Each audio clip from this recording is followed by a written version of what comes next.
Kisah ini diangkat oleh Imam Az-Zahabi yang tinggal di wilayah Damaskus, Suriah. Cerita tentang seorang pejabat kerajaan dan seorang nelayan.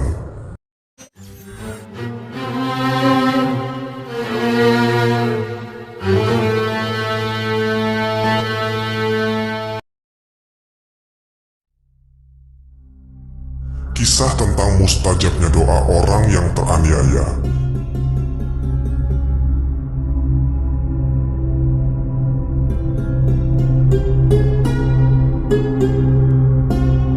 Kisah ini diangkat oleh Imam Az-Zahabi yang tinggal di wilayah Damaskus, Suriah.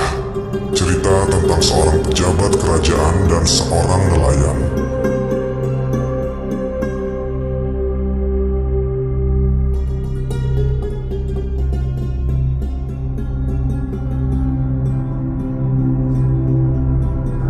Pada suatu hari, di suatu wilayah di Irak, ada seorang pejabat kerajaan yang zalim. Ketika orang ini sedang lewat di suatu pantai yang terdapat banyak nelayan, ketika itu ia melihat salah seorang nelayan yang mendapatkan hasil tangkapan ikan yang besar-besar. Dan dia pikir, karena ia seorang pejabat kerajaan dan punya kedudukan tinggi di dalam istana, ia pikir ia bisa mengambil apapun dari rakyatnya. Nah, karena ia melihat hasil tangkapan nelayan satu ini ikannya besar-besar, maka muncul di hatinya ia ingin ikan itu. Tapi ia tidak ingin membelinya dari nelayan itu, melainkan ia ingin meminta secara paksa. Maka ia berkata, "Hei orang tua, rupanya hari ini engkau mendapat tangkapan ikan yang bagus. Cepat berikan ikan itu kepadaku." Si nelayan kaget mendengar kata-kata ini, dan nelayan ini berkata, "Maaf tuan, ikan-ikan ini hendak kujual di pasar, supaya aku bisa mendapatkan uang hari ini untuk kubelikan makanan keluargaku di rumah." Mendengar kata-kata ini, si pejabat ini jadi kesal, dan langsung memukul nelayan ini sampai tersungkur. Lalu si pejabat zalim ini mengambil ikan secara paksa. Ikan yang ia ambil ini dalam keadaan sudah mati dan tak bergerak. Nah, ketika si pejabat ini mau mengambil ikannya, ia angkat ikan itu dan memegang bagian mulutnya. Tiba-tiba mulut ikan itu menggigit jari si pejabat zalim ini. Ia pun berteriak dan merasa sakit yang luar biasa. Kemudian si pejabat ini berusaha melepaskan ikan itu dengan berbagai cara, dan karena ikannya susah terlepas, maka ia memotong bagian mulut dari ikan ini. Baru ikan ini terlepas dari jarinya. Padahal seakan-akan ikan ini tadinya sudah mati, jadi mustahil jika dia bisa digigit. Kemudian si pejabat zalim ini membawa ikan tersebut ke rumahnya, dan ia masak ikan itu, kemudian disantap dengan anak istrinya. Teman-temanku seiman, ketika malam hari si pejabat ini tidak bisa tidur karena merasakan sakit yang luar biasa pada jari tangannya. Jadi sampai pagi ia menahan rasa sakit dari bekas gigitan ikan si nelayan tadi. Akhirnya keesokan harinya si pejabat ini mencari seorang tabib untuk menyembuhkan jarinya ini. Ketika jarinya diperiksa, ternyata jarinya ini terdapat sebuah bakteri yang mengharuskan jarinya diamputasi atau dipotong. Hal buruk yang akan terjadi jika jarinya ini tidak diamputasi dengan cepat, maka bakteri ini akan menjalar ke seluruh tubuhnya. Lalu ketika itu diputuskan, mau tidak mau ia menyuruh tabib itu untuk segera memotong satu jarinya ini. Maka hilanglah satu jari pejabat ini karena diamputasi. Kemudian ia pulang. Ketika itu ia merasakan sakitnya sudah mendingan. Namun ketika malam hari, si pejabat ini kembali merasakan sakit. Bahkan kali ini sakitnya sampai telapak tangannya.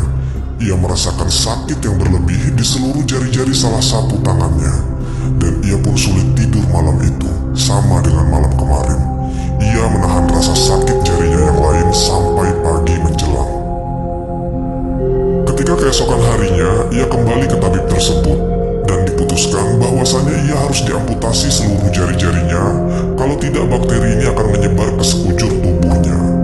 Maka ia pun meminta agar sang tabib memotong semua jarinya di salah satu tangannya itu. Setelah diamputasi, ia kembali lagi ke rumahnya. Ternyata hal buruk masih terjadi malam itu. Kali ini ia merasakan sakit sampai pergelangan tangannya. Ia tidak bisa tidur, sama dengan malam-malam sebelumnya. Keesokan harinya ia kembali lagi dan diamputasi tangannya sebatas pergelangan tangannya. Nah, kali ini mungkin sakitnya akan hilang dan ia pun pulang lagi ke rumahnya. Ternyata Allah Subhanahu wa Ta'ala membuat tangan si pejabat zolim ini semakin parah. Malam ini ia merasakan sakit luar biasa di seluruh tangannya. Akhirnya keesokan harinya ia kembali ke tabib yang sama dan akhirnya diputuskan untuk memotong tangan pejabat ini dari batas pundaknya. Hingga pada akhirnya si pejabat zolim ini hanya punya satu tangan, artinya ia menjadi cacat seumur hidupnya.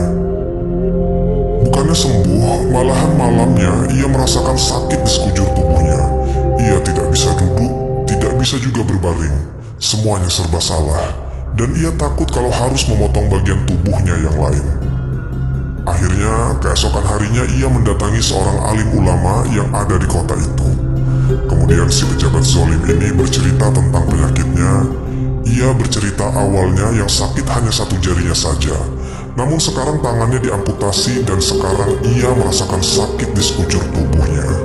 Kemudian alim ulama ini bertanya, apa sebab awal dari penyakitmu ini? Lalu si pejabat ini bercerita tentang ikan yang ia ambil secara paksa dari seorang nelayan. Dan si pejabat ini bertanya tentang jalan keluar dari masalah ini. Lalu orang alim ini mengatakan, pergilah ke nelayan tersebut. Engkau cari dia dan minta maaf. Dan minta kehalalan dari ikan yang engkau rampas waktu itu. Kemudian si pejabat ini langsung mengikuti saran dari seorang alim ulama ini. Ia pun bergegas mencari nelayan itu. Ia berkeliling kota, memasuki seluruh perkampungan di kota itu. Dan pada akhirnya ia bertemu dengan nelayan tersebut di sebuah pasar.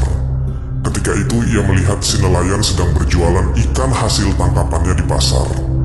Kemudian si pejabat ini langsung mendekat dan bersimpuh di kaki nelayan itu. Dia berkata, "Wahai orang tua, maafkanlah aku." Nelayan ini bingung dan berkata, "Anda ini siapa? Apakah aku pernah bertemu dengan Anda sebelumnya?" Rupanya nelayan ini sudah lupa tentang kejadian tempo hari ketika orang ini merampas ikannya. Lalu si pejabat ini berkata, "Aku adalah orang yang beberapa hari lalu memukulmu dan mengambil ikanmu secara paksa. Maka hari ini aku ingin meminta maaf dan meminta kehalalan dari ikan yang kuambil itu." Akhirnya nelayan ini pun kembali ingat dan dia berkata, "Kenapa engkau sampai bersimpuh seperti ini, Tuan? Memangnya apa yang terjadi?" Dan si pejabat ini pun mulai menceritakan tentang sakitnya yang dimulai dari salah satu jari hingga sekarang sudah di sekujur tubuhnya sejak ia ambil ikan itu secara paksa. Lalu mendengar kisah itu, hati nelayan tersentuh dan luluh tak tega melihat orang ini dan merasa kasihan. Ia pun berkata, "Baik Tuan, aku sudah memaafkanmu dan telah menghalalkan ikanku yang kau ambil waktu itu." Ketika nelayan ini mengucapkan maaf, dan saat itu juga sakit di sekujur tubuh pejabat ini seketika hilang semuanya. Akhirnya setelah pejabat zolim ini dimaafkan, ia pun bertanya kepada nelayan ini, "Wahai orang tua, apakah engkau sempat mendoakan suatu keburukan untukku pada saat ku ambil paksa ikanmu waktu itu?" Dan nelayan ini berkata, "Iya Tuan, ketika itu aku langsung berdoa, Ya Allah ya Rob, wahai zat yang telah menjadikan rezekiku hari ini atas ikan itu, dia telah mengambilnya dariku secara zolim, maka hukumlah dia dengan caramu." Akhirnya Allah Subhanahu wa Ta'ala langsung menghukum pejabat itu dengan suatu penyakit, karena tidak ada orang yang bisa selamat dari hukuman Allah Subhanahu wa Ta'ala. Untuk itu kita sebagai manusia harus berhati-hati dalam bersikap, karena Allah Subhanahu wa Ta'ala senantiasa mengijabah doa orang teraniaya.